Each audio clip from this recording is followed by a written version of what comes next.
Hey, what's going on, guys? And welcome to this very special edition of the main event talk happening right now, live as we speak. Right now, as we speak, this is being posted right now on my Facebook page. This is also being posted on my Twitter as well, so everyone's getting an opportunity to see this episode of the main event talk taking place right now. It's Sunday, and I hope you guys had an opportunity to enjoy your extra hour that took place. I did a little bit. It was so funny watching a little bit of TV, doing what I can, and then all of a sudden you look at the clock. It says 1 o'clock, right? You go ahead, you look at it. It goes to 1:30, and then right when it's about to hit 2 o'clock, then all of a sudden it flips right over to 1 o'clock, flipping it right back over. So that was pretty interesting. If I was at Theo's, which I would have gone. I didn't get a chance to go and everything. But if I would have gone to Theo's and everything, I probably would have, been there for another hour. Instead of being there till 2, I would have been there till 3. If you think about it, if the hour was not pulled back and it was still the way it is, and we were still there, even though Theo's is open 24 hours,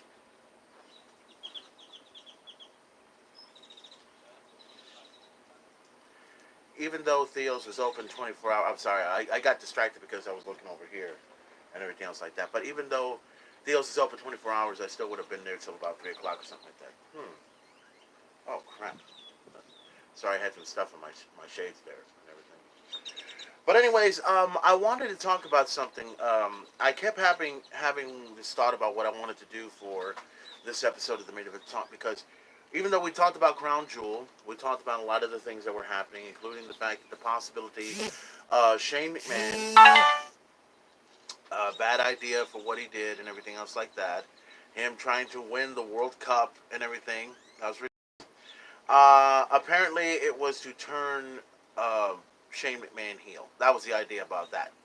And then all of a sudden we go ahead and we go from that to Brock Lesnar becoming the Universal Champion, Braun Strowman getting attacked at the hands of what you call it. It was Baron Corbin, right? Got that out of the way, and then everything just went to shit from there. And then the whole thing with DX and the Undertaker and Kane, it was all crazy. So we go from having the worst pay per view ever to talking about this, and to talking about Survivor Series that's going to take place. I wanted to give my opinions about that on this episode of the Main Event. I wanted everybody to get an idea of what's about to happen. Now here, I'm displaying this to you because I showed it up on the screen there. If you look at it, you'll see the picture of AJ Styles and Brock Lesnar. You'll probably recognize this quite well. This is the DVD of the Survivor Series from 2017. Brock Lesnar in the front cover, and AJ Styles right there. And there's Team Raw versus Team SmackDown. You see that right there. Now, all that took place over 1 year ago. The matchup with AJ Styles versus Brock Lesnar was tremendous. It was great. Brock Lesnar pretty much dominated AJ Styles at this point in time, and now we get to the point where we see AJ Styles and Brock Lesnar once again put in a very crazy position. I'm looking at my phone right now. I'm trying to see what. Okay, I see. Oh, okay, I see what that's about. Okay, yeah, because I'm looking this up on the screen and everything, and I was trying to see what all this little design right there on the very bottom of the screen that I'm looking at while I'm hosting this live. So yeah, it's interesting. But anyways, the matchup at Survivor Series. A lot of the matchups that are going to take place in Survivor Series. Talking about Becky Lynch taking on Rousey. That's going to take place at Survivor Series, and that's a matchup I'm definitely looking forward to checking out. Um, I think the matchup's going to be great. It's going to favor. It's going to probably favor Becky. I This is my opinion. I don't think Becky can win. I'm sorry, with all due respect. I like Ronda Rousey a whole lot still. I think she's great. I think she's a great women's champion. A lot of people are still not giving Ronda Rousey a chance just because she's doing things right and putting things together and becoming women's champion and defending her title every time. And I like that a whole lot better than having to see somebody like Alexa Bliss, who only defends her title when she has to, and only gives she gives a good performance, but she also gives somewhat of a half-assed performance. I've seen, you know, Becky Lynch. I'm not Becky Lynch. I'm sorry. Alexa Bliss is a good heel. I think I've said that a few times before. I went from drinking a beer to having water. Now I'm having something from Whataburger. And the Main Event Talk is sponsored by Whataburger. If you're watching this, you guys are being noticed on this Main Event Talk episode. But anyways, Becky Lynch versus Ronda Rousey. We're 2 weeks away from Survivor Series. I wanted to go ahead and talk about it now. I would actually go with, like I said, I'm going with Ronda Rousey. If Becky Lynch can somehow, Becky to me will probably be the closest competition that Ronda Rousey will have if things go the way it's supposed to go. Because the way the women's division has been going, anybody that saw Evolution, anybody that saw that matchup with Becky Lynch versus Charlotte Flair for the SmackDown Women's Championship, that was just amazing. I could not believe that Becky Lynch managed to get out of that. I loved it. It was great. It was beautiful. And I went for Charlotte Flair. I wanted Charlotte Flair to win that matchup because I thought if the title comes back to her, then there's going to be a rematch probably within the next pay-per-view after Survivor Series between Charlotte and Becky Lynch. So it ends up being Becky Lynch winning the matchup, which now means she's going to be at Survivor Series, but which also means that this matchup with Charlotte Flair and Becky Lynch, it's not over by a long shot.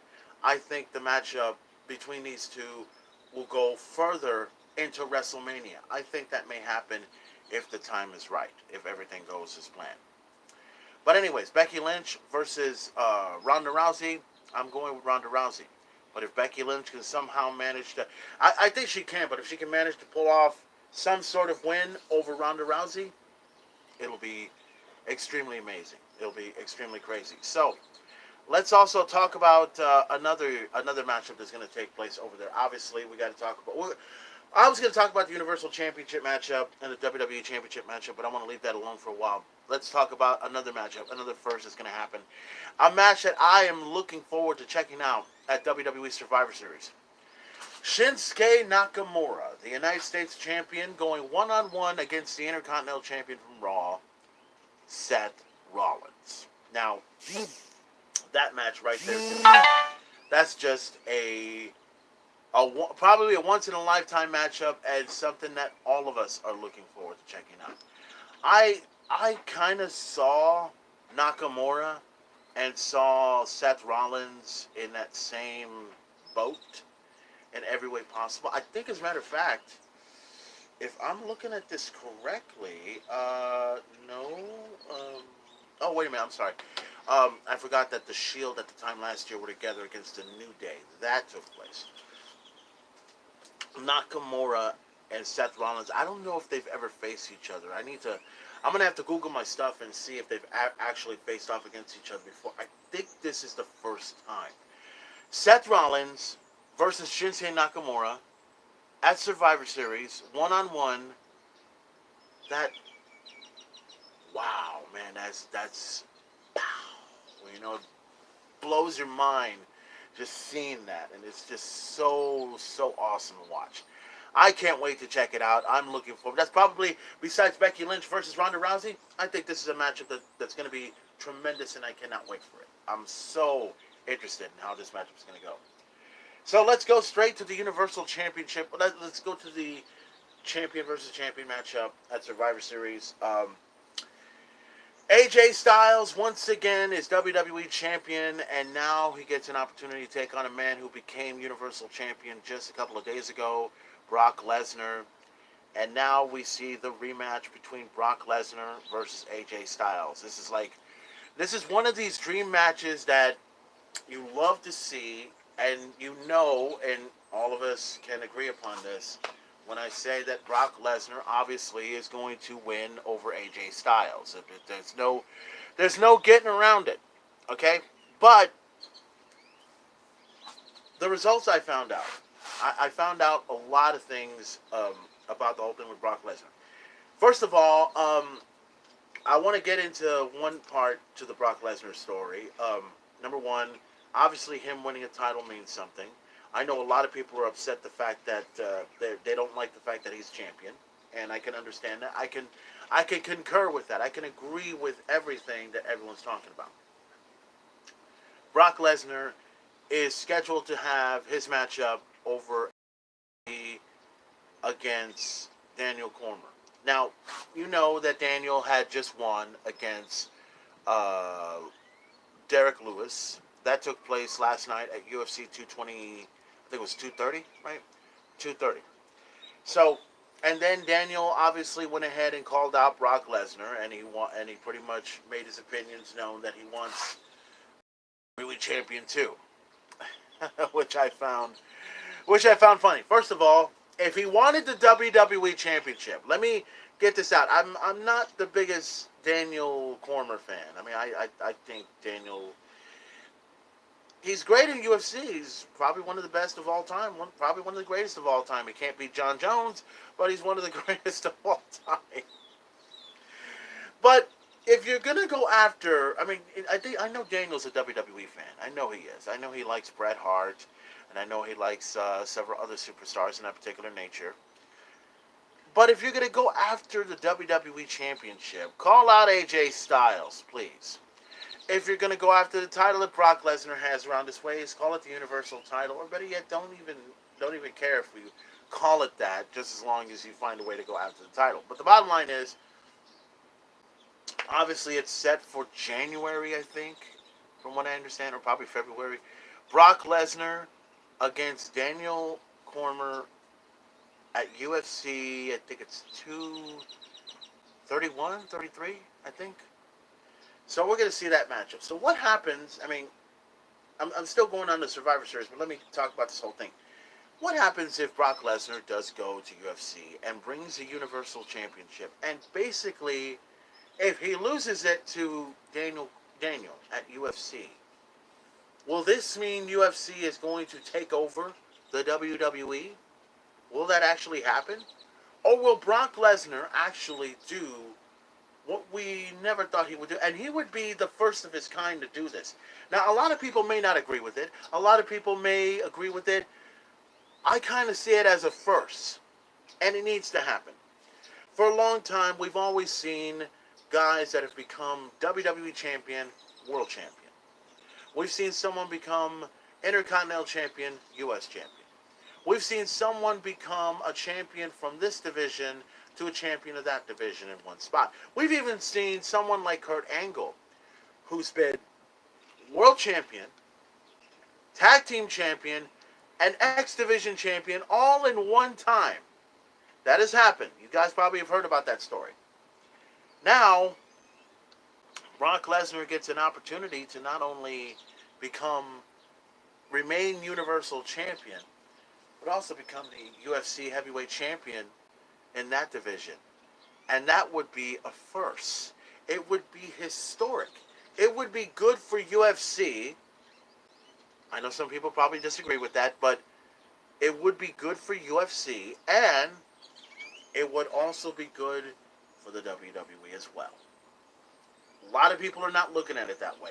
They're looking at it as a disgrace. They're looking at it as a fact that Brock Lesnar winning the UFC championship over there, he might as well go ahead and stay there.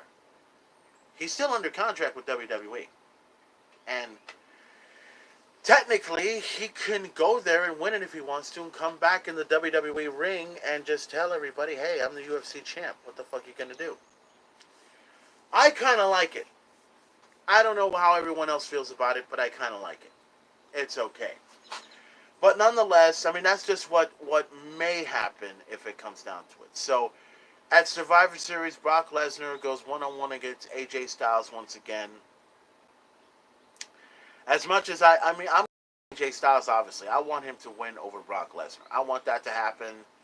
But we all know the results of it. We already know the end result of what's about to happen. But if we get a shocker at Survivor Series and see AJ Styles defeating Brock Lesnar at Survivor Series, that would not only even the odds between AJ Styles and Brock Lesnar, it would also bring bring forth something like a new feud or something like that in that particular nature.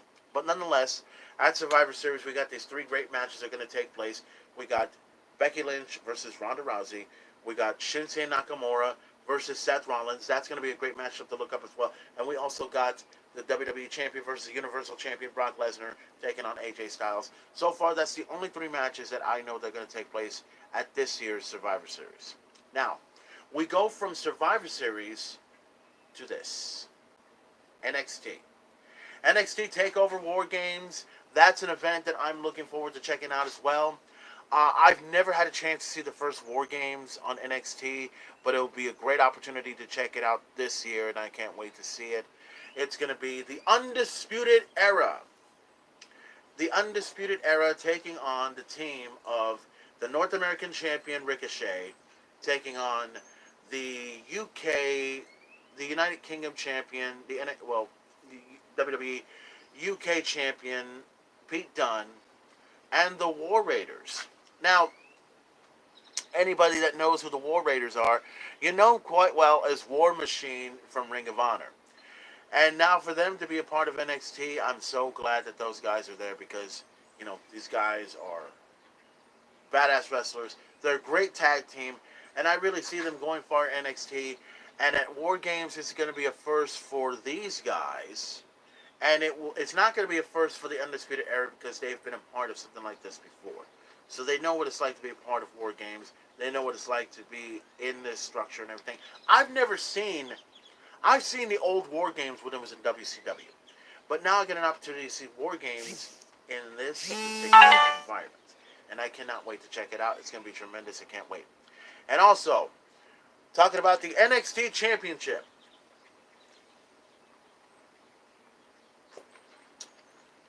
I have to have a drink. I'm sorry. I've been talking too loud or something. But anyways, at NXT TakeOver, you have the NXT champion, Tommaso Ciampa, defending the NXT championship against the Velveteen Dream. Now, another good matchup. Another one that I'm looking forward to seeing. Tommaso Ciampa, to me, is a great champion. I love him. I love that the last man standing match that he had with Johnny Gargano at the last TakeOver. That was just brutal. It reminded me of pretty much what happened at Evolution last week when I saw Becky Lynch and when I saw Charlotte Flair, the last woman standing match. It was almost similar to that, very similar. But at the end, Johnny Gargano lost to Tommaso Ciampa, and now he defends the title against the Velveteen Dream. The Velveteen Dream, to me, I like him. Tremendous wrestler. Dig him. I'm going to be careful with what I say in this particular episode because, you know, I've had my criticisms about the Velveteen Dream.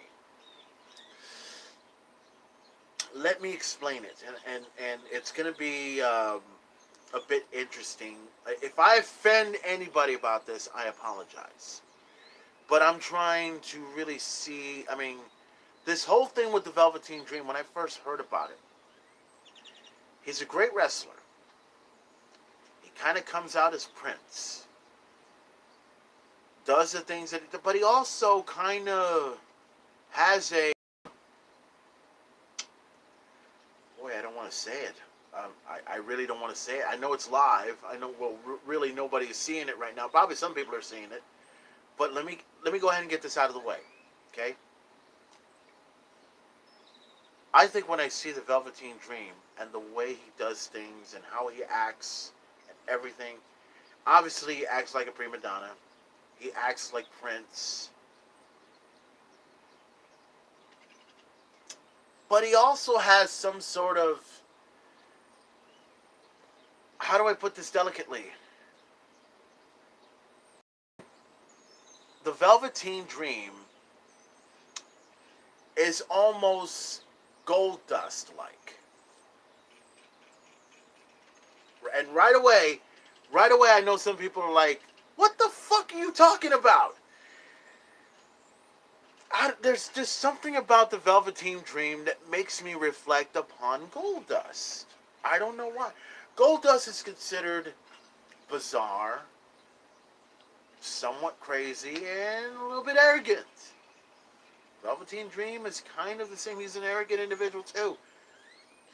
But there's this mystique, this experience, if you will, that I'm trying to figure out this whole thing with the Velveteen Dream. I'm not saying he sucks.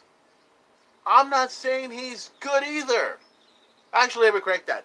He is good. There's just some mystique to him that I'm still trying to figure out. Still trying to figure out. But nonetheless, the Velveteen Dream has an opportunity to claim some NXT gold and put around his waist. And he's going to have a tough match under his belt as he takes on Tommaso Ciampa for the NXT Championship. That's going to be something that I'm going to be looking forward to at NXT Takeover taking place. I can't wait to check it out. I really didn't want to talk about that, but it was just something that you wanted to say it, but if you try to say it wrong, then people are going to get on your case about it, and it's just, ooh, man, I didn't know what to do. So we go from those two matches to possibly one of my favorite matches of all time right now. Now, this next matchup is a matchup that I'm really looking forward to. Out of the two matches, this is the one that I really, really like. Alistair Black versus Johnny Gargano. Now, let me give you the history. You know how it goes. As you know, Alistair Black lost the NXT Championship to Tommaso Ciampa. Lost it fair and square, I might add. And then, when it was announced that the rematch was going to take place, actually, when it was announced that it was going to be Alistair Black taking on Tommaso Ciampa and Johnny Gargano at NXT TakeOver from a month ago, that was a matchup I thought we were all going to see. But everybody knows about what happened, and talking the real story first and then the actual storyline. The real story was that Alistair Black was going through an injury, and he was going to have to be sidelined for a while until he recovers from the injury. So he was supposed to be a part of it, but like I said about the injury, so they wanted to go ahead and put together a storyline where Alistair Black gets injured or got hurt. So the mystery was who attacked Alistair Black. This is the storyline part now. The mystery was who attacked Alistair Black. Was it Gargano? Was it Tommaso Ciampa? Was it the Velveteen Dream? Was it Lars? Was it the Undisputed Era? Was it Nikki Cross? It left a lot of questions. It left a lot of a big mystery on this whole thing. And one of the things I love about this dude, Alistair Black, is he brings a huge mystery in wrestling. And that is what's also been missing in professional wrestling. You don't see a whole lot of mystery. All you see is nothing but people trying to get on the internet to find out what the fuck this guy's doing, this guy's doing, this guy's doing, this guy's doing, and then they find out, and then voila, that kind of blows away the magic. Alistair Black keeps it to himself. He doesn't reveal a whole lot, and he just to please the audience. And to me, I like it. I like it that he keeps a huge question mark on everyone's face. Alistair Black is a wrestler that is very talented in the ring, that is good at what he does, but he doesn't say much. And I like that. I like that a whole lot. It's one thing when you got an individual that's not a good wrestler, but can cut a good promo. It's also another when you got a guy that can't cut a promo, but can wrestle very, very good. But when you have someone like Alistair Black, who can wrestle, obviously can cut a promo too, but he chooses not to do that, which is even better because I often think that a person's resume, a wrestler's resume, should be in the ring. Him talking it out, if he don't say much but does a whole lot, that's your calling card. And that's what I love about, sorry, I'm just going through this stuff right here. That's what I love about Alistair Black. So the mystery is almost unfolding with Nikki Cross coming out, doing what she does, showing up and saying that she knows a secret. The crowd is saying she knows a secret. And I love her feud with Bianca Blair. That Bianca Flair or what, yeah, or whatever. But anyways, the feud would escalate into a point where here comes Nikki Cross. She's having her matchup. The lights turn out, and there's Alistair Black in the middle of the ring doing what he does best. He wanted to know who his attacker was. Nikki Cross knew the answer. Nikki whispered it in his ear, and then he went into a rage, and that was beautiful. That was awesome. I loved how this went. So even though it took, the following tapings, it took place, we already knew what happened. It was good to watch it. A lot of people wanted to know who the attacker was.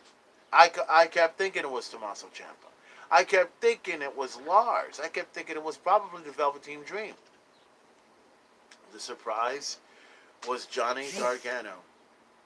And it was one of these things where you're like, wow, I mean, you knew it was coming, but when you actually see it, it's like, damn. This dude did, and he had lied to everyone, saying that he had nothing to do with that. But I don't think it was really truthful about it, what he was talking about. So now at NXT TakeOver, we have Johnny Gargano, Johnny Wrestling, going one-on-one against Alistair Black. And that's going to be something that I'm looking forward to more than anything in the world. Now, let me give you my little hint, my little prediction. Now, first of all, obviously, I'm going with Alistair Black. I'm definitely going for Alistair Black in this matchup. But I'm actually looking for Johnny Gargano to win. You want to know why? There were several hints.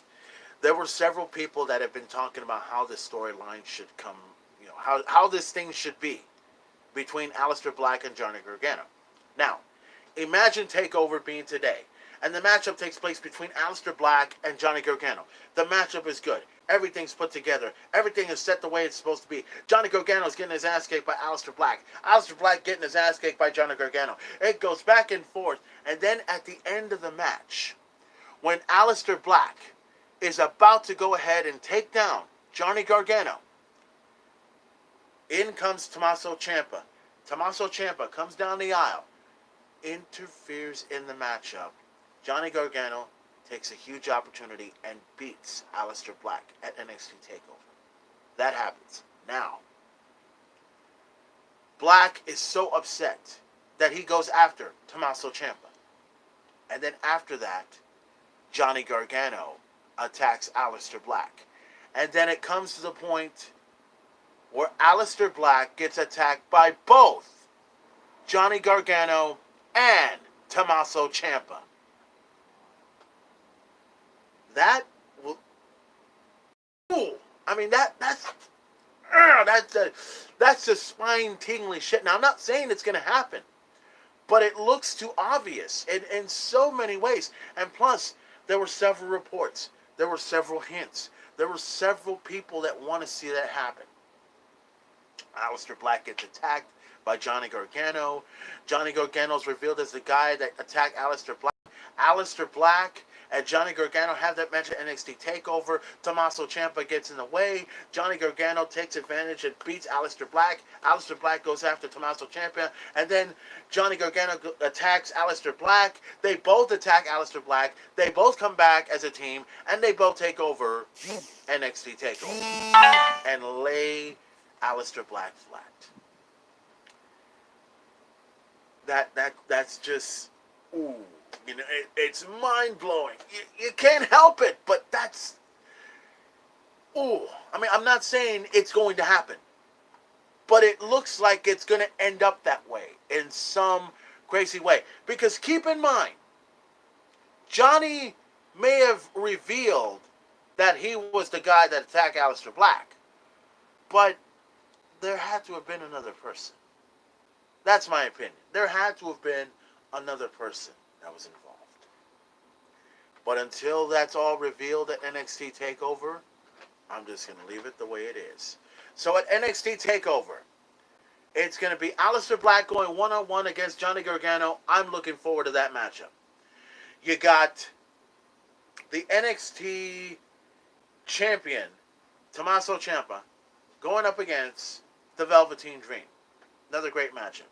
And then, of course, you got War Games. You got the Undisputed Era taking on the team of Pete Dunne, Ricochet, and War Raiders. That's all going to take place at NXT TakeOver before Survivor Series. That's going to also take place as well, coming up in 2 weeks on November. And, well, guys, I'm going to go ahead and I'm done from here. This live episode of the Main Event Talk is now concluding. I'm going to go ahead and do what I got to do on a Sunday, handle some stuff and everything, get ready for some football, finish my Whataburger, because I ordered a Whataburger earlier, and I'm going to go ahead and finish it off. And I just received a message right there. Right there. Boom. So, guys, I'm out of here. Thank you for watching this very live edition of the Main Event Talk taking place. I know that there's a lot of people that are probably not watching this right now, but no doubt they'll probably all listen and watch what I have to say, because believe me, I mean, I'm ready for NXT TakeOver. I'm ready for Survivor Series. It's going to be very, very interesting. In the next couple weeks, we'll see what happens. Who's going to be a member? Who's going to be the team captain of Raw or SmackDown at Survivor Series? What else is going to take place over NXT TakeOver? We're all going to find out this coming Monday night on Monday Night Raw, and this coming Tuesday on Tuesday Night SmackDown and NXT and so forth. 205 Live and everything. So, guys, I'm out of here. I'm going to probably get an opportunity and check this out again. Just look at the Survivor Series DVD again to see how that went. Because this was a good pay-per-view. And I can't wait to see how this Survivor Series is going to turn out this year. So, ladies and gentlemen, thank you for watching this great edition of the Main Event Talk right here. This is sort of a back-to-back. The last one I did was about Crown Jewel. And today it's about the takeover of Survivor Series. And I cannot wait for it to take place in 2 weeks' time. Don't forget to subscribe to the Main Event Talk, the Main Event videos right here on YouTube. Also, find the Main Event Talk Facebook page at Main Event Talk at facebook.com/@Talk. You can also follow me on my original Facebook at facebook.com/@MainEventPlayer.